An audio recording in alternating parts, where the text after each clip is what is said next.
이재명이 쏜 활, 경제 적폐의 심장을 겨누다. 지금 한번 봐보세요. 우리 지난 한 몇 년 동안에 보게 되면은 우리 사회 많은 적폐들이 커밍아웃 하고 있습니다. 커밍아웃이요.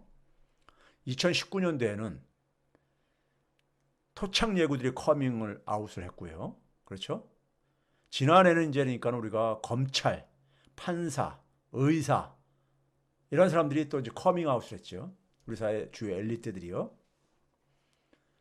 최근에는 LH 사태에서 보듯이 보통 사람들, 소위 말해서 공공기관 이런 공무원이라든가 공공기관에 근무하는 사람들, 어떻게 보면 보통 사람들이죠. 셀러리맨들이고 어떻게 보면요. 우리 일상생활에까지 얼마나 우리 사회가 굉장히 오염되어져 있는가를 보여주는 겁니다. 우리가 적폐라는 것이 큰 적폐만 있는 게 아닙니다. 아주 미시적인 적폐도 있죠. 거시적인 거악도 있지만은 작은 악들도 있는 겁니다. 우리 사회가 투명화되어지면서 이런 적폐들이 다 커밍아웃 되는 겁니다. 근데 오늘은 저는 경제 강의를 하는 사람이니까는 경제 적폐를 오늘 제가 다스베에 대해서 조금 맛배기를 좀 보여줬더니만은 김어준 씨가 굉장히 좋아하더라고요. 신세계를 경험한 반응을 보이더라고요. 금요일 날 다스베이다 보시면 아마 제가 말한 게 어떤 의미인지를 아실 겁니다.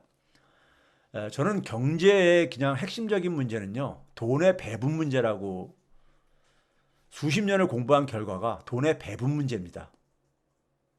그런데 그 사회가 얼마나 민주적인 사회냐, 그렇지 않은 사회냐를 구분하는 기준이 뭐냐면은 돈을 특권층이 독점을 하느냐, 아니면 돈이 좀 민주적으로 배분되느냐, 돈이 민주적으로 통제가 되느냐. 저는 이게 굉장히 중요한 기준이라고 봅니다.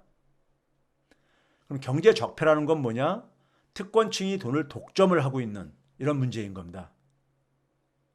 우리가 엘리트들이 국민이 부여한 권한을 남용을 해가지고 자신의 사적인 이익을 위해서 사용을 하고 그러잖아요. 그게 이제 적폐들이잖아요. 마찬가지입니다. 그래서 경제 적폐에는 두 가지, 재정하고 금융인데 저는 재정과 금융을 샴쌍둥이라고 표현을 합니다. 실제로 재정을 제가 영어로 지금 이렇게 표현해 놨어요. 화면에다가요. 뭐라고요? finance라고 하죠, 영어로요. 근데 금융도 우리가 영어로 뭐라고 합니까? finance입니다. 물론 정부 재정은 공공적인 성격을 갖고 있다고 해가지고 public finance라고 얘기를 합니다. 근데 어쨌든 finance입니다. 같은 얘기잖아요. 재정과 금융이요. 일반 사람들은 재정하고 금융이 다른 걸로들 많이 생각을 하세요. 근데 같은 겁니다. 제가 그걸 보여드릴게요. 오늘이요. 이렇게. 자, 우리 지금 이제 그래서 제가 이제 이 경제의 적폐가 금융과 재정의 특권을 없애는 것이 바로 이제 그러니까 경제의 적폐를 우리가 해소하는 문제인 겁니다. 즉, 금융과 재정 자원을 민주화하는 거죠. 그래서 제가 금융민주화, 재정민주화를 제 2책에서도 계속해서 이제 강조를 했던 것이고, 지난 십수년간 제가 이 부분에 천착을 해왔었습니다. 자, 우리 사회 속에서 모든 사실 경제적인 고통은요, 돈의 배분 문제에서 비롯되어져요. 특권층이 독점하다 보니까 어떤 일이 생깁니까? 양극화가 심해지고 있잖아요. 양극화가요. 그리고 우리 사회가 지금 성장률이 계속 둔화되고 있잖아요. 미래가 굉장히 불안하잖아요. 많은 사람들이요. 왜 그러겠습니까? 경제가 옛날처럼 활력이 없잖아요. 그러니까 경제의 활력을 만들어야 됩니다. 경제의 활력을 만들려면요. 국민들이, 특히 청년들이 새로운 시도를 많이 해야 됩니다. 근데 청년들이 새로운 시도를 할 만큼 여유가 없잖아요. 저임금 아르바이트에 치여가지고 하루하루 그러니까 버티기도 벅차하고 있잖아요. 그런 상황에서 어떻게 새로운 시도를 합니까? 그렇죠? 그게 왜 그러겠습니까? 다 돈 문제입니다.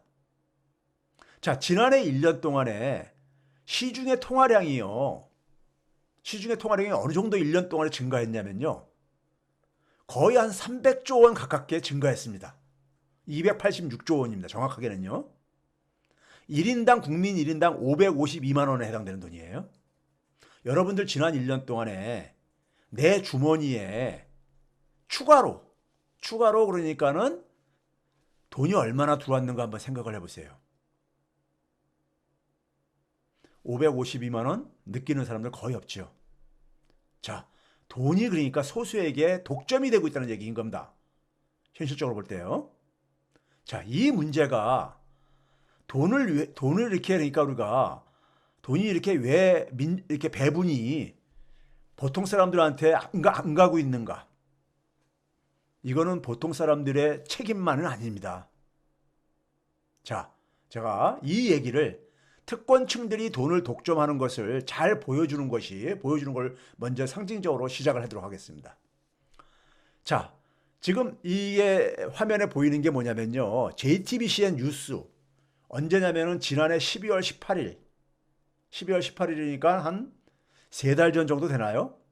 지난해 연말에 뉴스 기사입니다. 새 기관장 5명 중에 4명이 금융권 이 모피아들이 장악했다. 이런 얘기 나오죠. 그러면서 한국거래소가 뭐 하는 데죠? 주식을 거래하는 곳이죠. 증권을 거래하는 곳이요. 여기서 이제 새 이사장을 뽑았는데 지금 거기 이사장이 손병두 씨라는 분입니다. 손병두 씨요. 이분이 금융위원회 전 부위원장을 했어요. 근데 이분의 원래 출신은 어디냐? 기재부 출신입니다. 기재부요. 기재부 출신이라 이겁니다. 기재부의 국제금융과 과장을 하다가 금융위원으로 가가지고 국장을 했고요. 그러다가 한국거래소 이사장으로 취임을 한 거예요. 자, 모피아라는 게 뭐예요?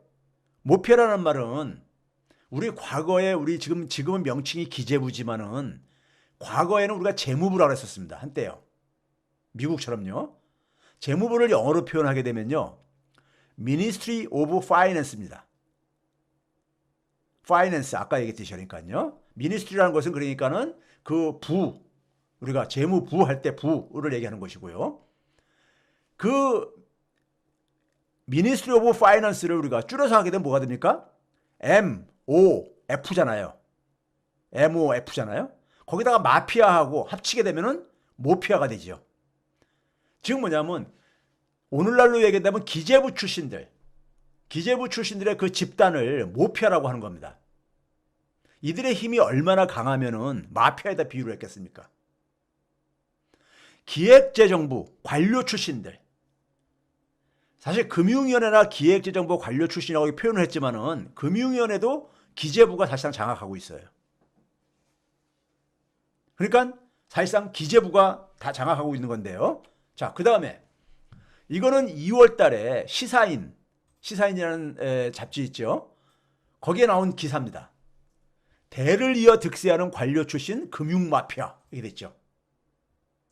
자, 금융을 지배하고 있는 마피아 하게 되면 뭡니까요? 되게 거기서 그 이 지배 집단을 되게 이제 마피아로 이제 좀 부정적인 의미에서 많이 사용을 하잖아요.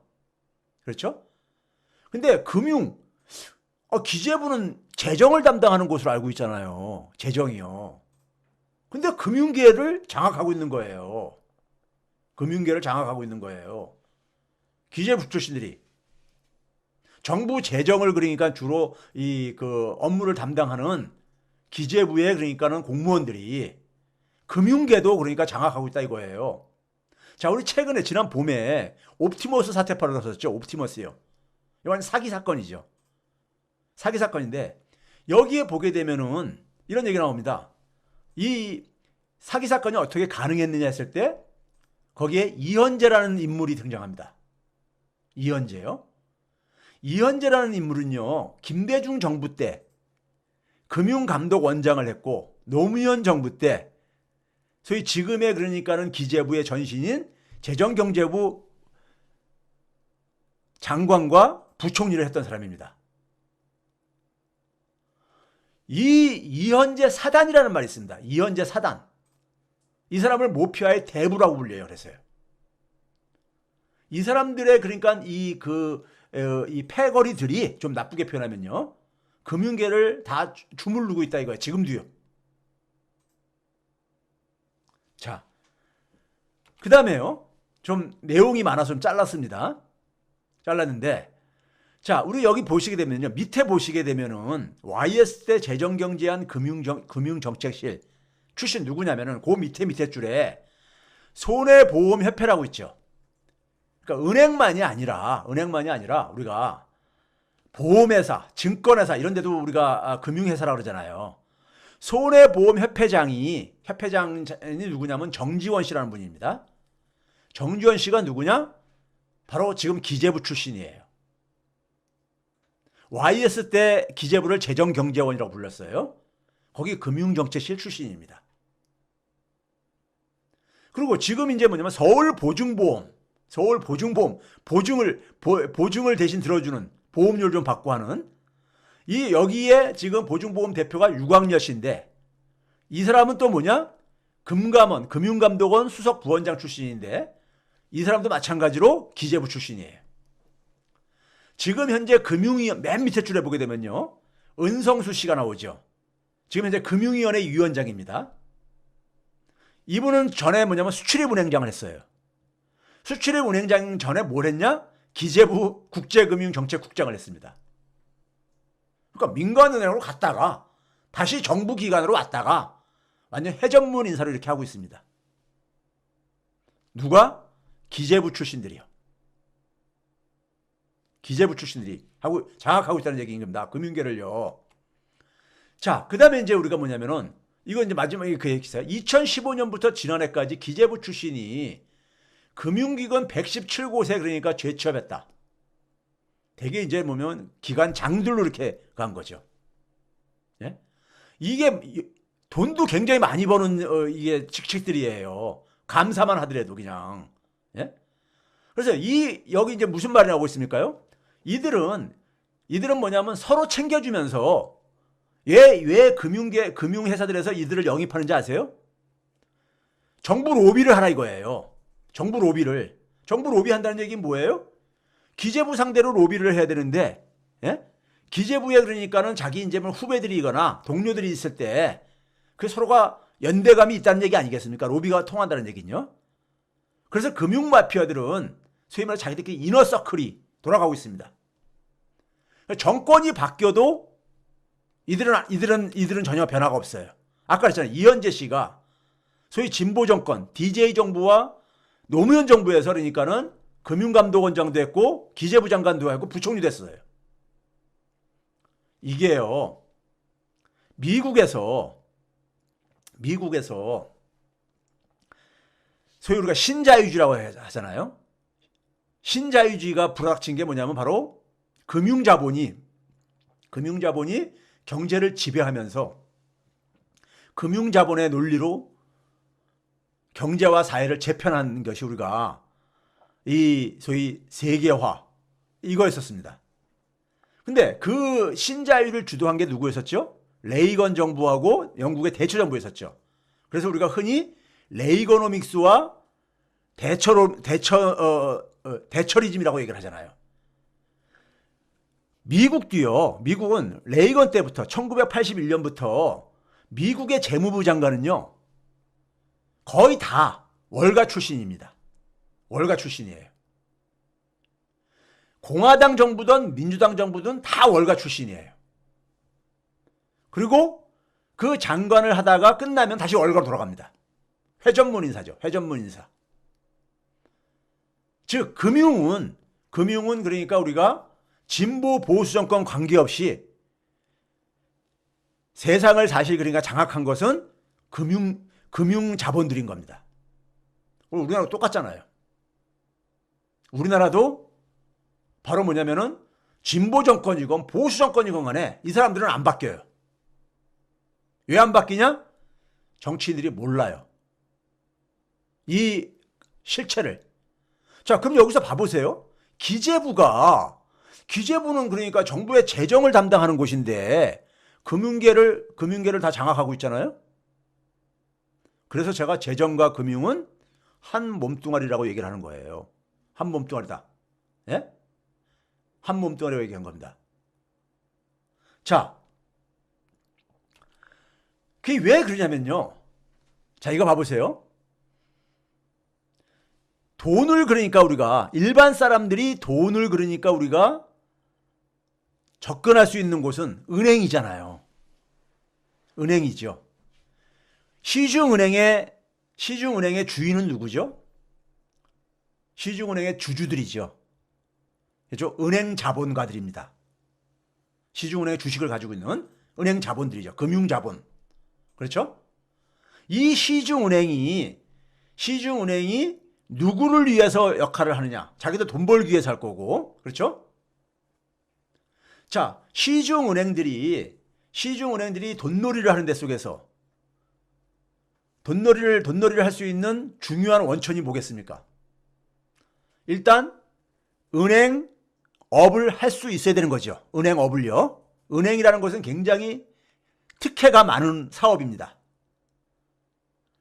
은행업을 하려면은 그 은행업을 정부에서 인가를 받아야 되는데 그 인가권을 누가 갖고 있느냐? 금융위원회가 갖고 있습니다. 금융감독원은 금융위원회 산하조직이고 은행들과 금융기관들을 감독하는 곳이에요. 그 다음에 시중은행들이 돈놀이를 하려면은 시중은행은 어디 돈을 이용을 해요? 한국은행을 이용할 수 있는 은행입니다. 시중은행은요. 한국은행의 금리를 이용할 수 있는 곳이 시중은행이죠. 그렇죠? 그 다음에 시중은행이 돈놀이를 하다가 손실을 많이 보게 되면은 예금자들이, 고객들이 다 돈을 내 돈 잃어버리기 전에 다 인출하려고 그러죠. 그러면 은행이 그러니까 파산할 수가 있습니다. 순식간에. 그걸 막아주기 위한 장치가 뭐냐? 예금자 보험제도라는 게 있죠. 1인당 5천만 원까지 보장을 해주잖아요. 그리고 은행이 파산하게 되면은 뒷정리를 해주는 데가 바로 뭡니까? 예금보험공사라는 데가 있습니다. 자, 시중은행이 사업을 할 수 있고 안정적으로 돈벌이를 할 수 있는 관련된 기관들이 이런 기관들이에요. 한국은행, 금융위원회, 예금보험공사, 금감원 이런 곳들이에요. 그런데 한국은행은 한국은행 법에 따라서 움직여요. 한국은행 법을 관장하는 곳이 어딘지 아세요? 기재부의 거시정책과입니다. 기재부예요. 그 다음에 한국은행의 통화정책을 결정하는 게 금융통화위원들입니다. 7명이요. 총재까지 포함해서. 그 첫 번째 금융통화위원을 누가 가느냐? 기재부 장관이 추천하게 돼 있어요. 기재부의 영향력이 얼마나 한국은행에 큰가를 짐작하죠. 그 다음에 금융위원회는 국무총리 소속입니다. 기재부는 대통령 산하고요. 금융위원회 9명의 위원이 있는데 거기에 첫 번째 위원이 누구냐? 기재부 차관입니다. 기재부 차관이에요. 금융감독원도 마찬가지로 9명 위원이 있는데 첫 번째 위원이 기재부 차관입니다.